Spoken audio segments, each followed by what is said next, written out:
Hi, this is Praios and I'm a professional gambler.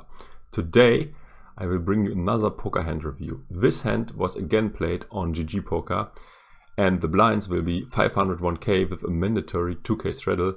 In addition to that, there is also a $200 ante which each player has to pay. One of our two adversaries will be Tan 4-3-1 Xuan, which we suspected to be really loose and maybe overly aggressive and also maybe a bit spewy from the analysis we made in the last week. If you didn't check it out yet, please do so. I will link it in the info card above. In this video, the two players facing off against each other are Tan Xuan, as already mentioned, and Almedin Imsirovic, who is mostly known for his tournament success. But before we get into the hand, please make sure to destroy the like button for the YouTube algorithm and to help out my channel and to reward me for all the effort I put into these videos. This also will be an experimental format. I will not tell you the hands of these two guys, as we want to learn to think in ranges and we don't want to think in specific hands. But as a compromise, I will write the hand into the description, and for people who want to know can check it out. As we got this out of the way, let's jump into the hand where a pot of almost $1 million will be built. Tan decides to come into the pot for a small open raise from the cutoff, raising to almost 4.3k. Almedin Imsirovic, sorry for butchering the name, also sorry in advance for butchering it most likely a few more times, makes it 21k to go, deciding to defend his big blind. Being faced with a raise and a 3-bet, the straddle has to let go of most of his hands, and that's what he does.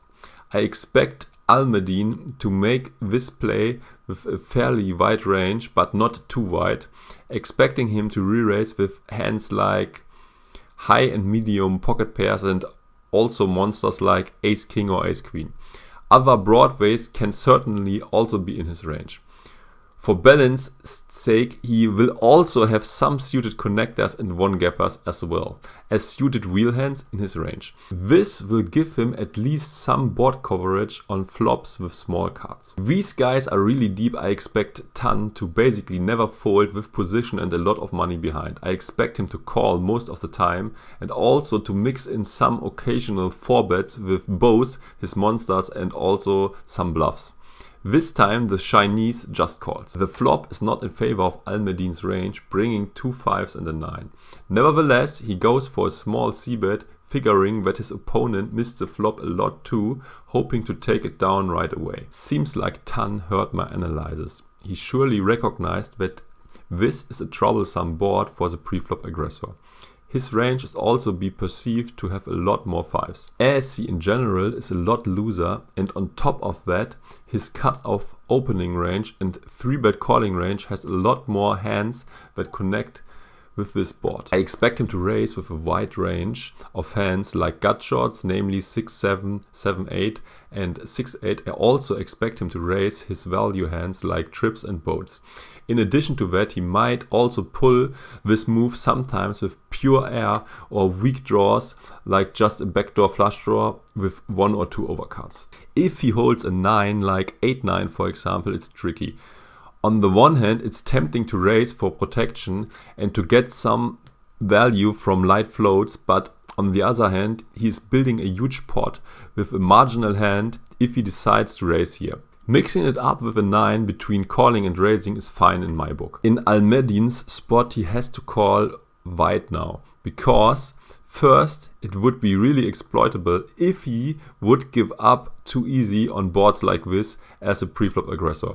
He could get pushed around way too easy if he would decide to fold on a single barrel. Second, I would estimate to get a lot of raises here, especially from an aggressive player like Tan. He definitely has to continue with all his pairs. I would also advise him to call with strong overcards like ace-king or ace-queen, especially if he also has a backdoor flush draw to go with his hand. 3-betting the flop with both value hands and bluffs is also a strategy to combat we slide flop raises. If he decides to 3-bet, it becomes a leveling game and a game of chicken. Both players usually have a weak hand that don't want to play for stacks, so the guy who blinks first will lose. Almedin decides to just call and we go to the turn. The turn brings a jack in spades. Tan decides to make life really miserable for a lot of Almedin's range by continuing to apply pressure, which he does with another bet of 101k in a 153k pot. I expect Almedin still to continue with a decent part of his range, for example most pairs and also any hand which picked up the backdoor flush draw. He calls again and we will see a river now. The river completes the backdoor flush draw. It also brings some potential straights. Almedin checks again. I would expect him to do so with all his range that he got to the river with. The question is, what are we doing against a shove? I think any flush or better is a no-brainer call. Let's first look into the problem from a math standpoint. We face almost a pot-sized bet. That's why we need 32% equity against the range to call. GTO again cannot help us that much as we are not playing against a pro who tries to play optimal. We play someone who is smart enough to beat the high stakes games in Macau, but who will have a tough time to be a winner online against this competition. Anything less than a flush is tough.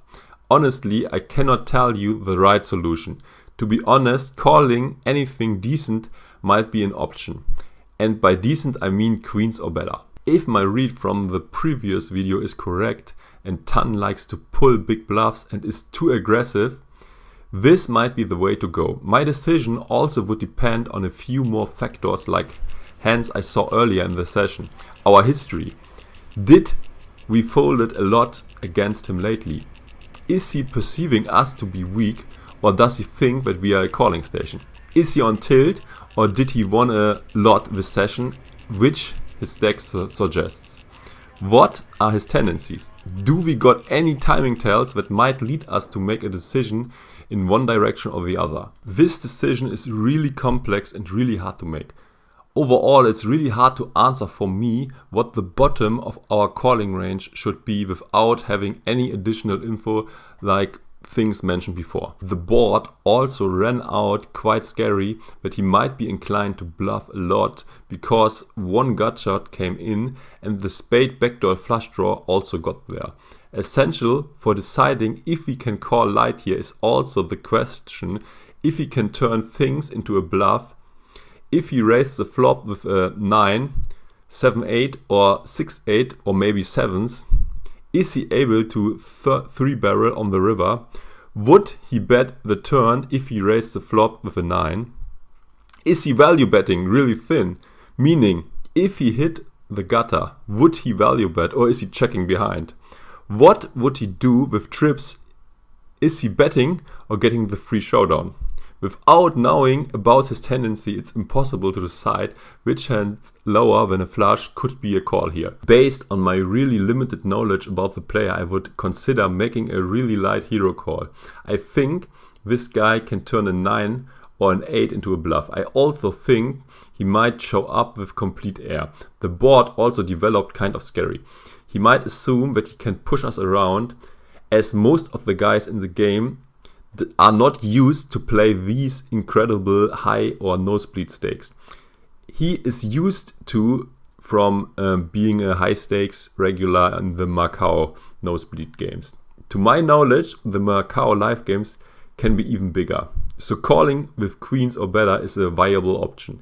Please let me know in the comments what you think is the worst hand Almedin should be calling with. Please comment before you look into the results, because the results might influence your comment. Maybe I just say call light because I already knew the results before I was making the sound for this video.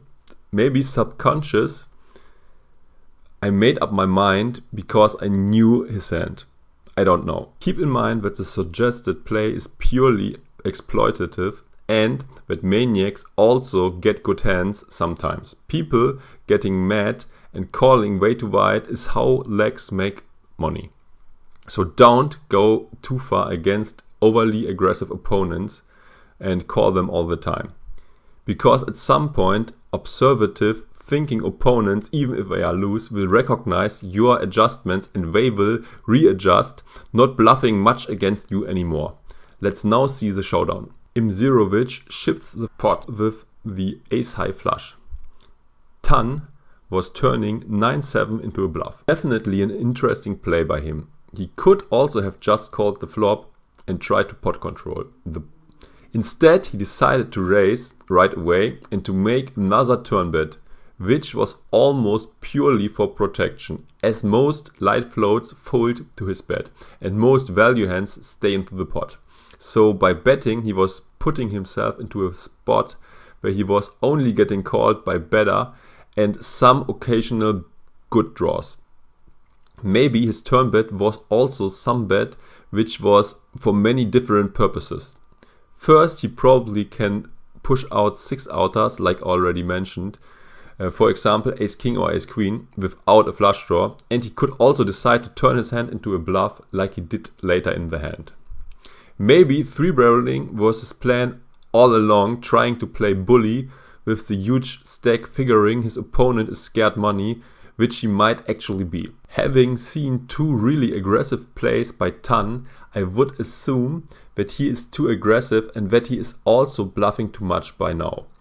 I guess this works a lot against rich businessmen who will get scared at some point. Against these GTO schooled pros, I think this will not succeed in the long run. Especially Viktor Malinovsky seems to have a great read on him already, as he made a really loose call in my last video against him on a scary board with only ace-queen high. Maybe it's time for Tan to shift down a gear and to stop bluffing that much and to bet more for value, expecting to get called really light. This was my analysis. Please let me know what you think in the comments. I am always happy to receive comments, additions and remarks. If you liked the video, please consider liking, and if you don't want to miss any future content of mine, please also get subscribed. Thanks for watching. Until next time, bye.